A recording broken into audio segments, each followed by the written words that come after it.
जय हिंद दोस्तों। आज के हम इस वीडियो में सम संख्या और विषम संख्या क्या होती हैं, उनकी परिभाषा क्या होती है और इनको कैसे याद किया जा सकता है, ये सब बातों की हम इस वीडियो में चर्चा करेंगे। तो सबसे पहले जान लेते हैं कि सम संख्या क्या होती है और सम संख्या की परिभाषा क्या होती है। तो यहाँ सम संख्या यदि किसी संख्या में 2 से भाग देने पर पूरी पूरी कट जाए या शेषफल शून्य बचे तो उसे सम संख्या कहते हैं।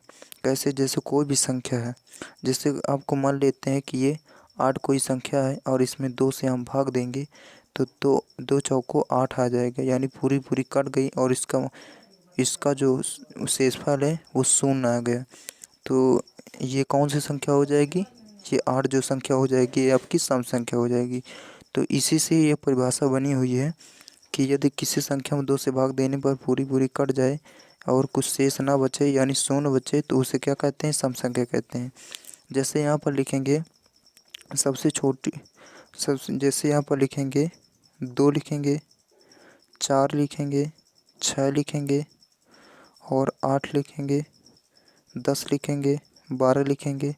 इस प्रकार आप जोड़ते चले जाएंगे तो बहुत सारी होंगी यानी अनंत होंगी। इनको गिना नहीं जा सकता, जिनको गिना ना जा सके उसे कहते हैं अनंत। और ये अगर यदि कोई संख्या 2n के रूप में दिखे तो वो पूरी संख्या कौन सी संख्या होगी? सम संख्या होगी। ये थोड़ा शॉर्टकट फॉर्म है कि यानी 2 की, जहाँ पर n जो है n कोई पूर्णांक हो सकती है, n कोई क्या हो सकता है? पूर्णांक हो सकता है। और इस प्रकार की जो संख्या दिखे वो सब कौन संख्या है?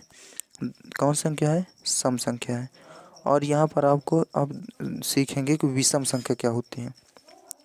विषम संख्या क्या होती है इसके बारे में जान लेते हैं।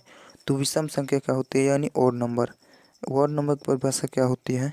तो वह संख्या जिसमें 2 से भाग देने पर पूरी पूरी ना कटे या कुछ शेष बच जाए या 1 बच जाए तो उसे विषम संख्या कहते हैं। जैसे कि आपको एग्जांपल देता हूँ। जैसे जैसे जैसे 1 हो गई, 3 हो गई, 5 हो गई, 7 हो गई, 11 हो गई और 9 छूट गए, आपस 9 भी होगा, 9 हो गई, 13 हो गई। इस प्रकार जो संख्या आएंगी यानी अनंत तक जितनी भी संख्या होंगी वो सब विषम संख्याएं होगी। और इनको 2n+1 के रूप में भी लिखा जा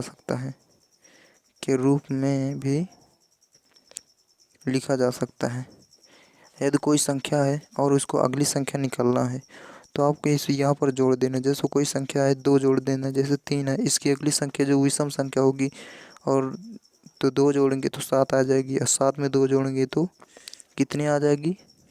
यहाँ पर आ जाएगी 9। तो ये सब संख्या विषम संख्या निकलती चली जाएंगी।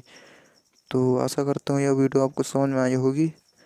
तो मिलते हैं अगली वीडियो में, तब तक के लिए जय हिंद।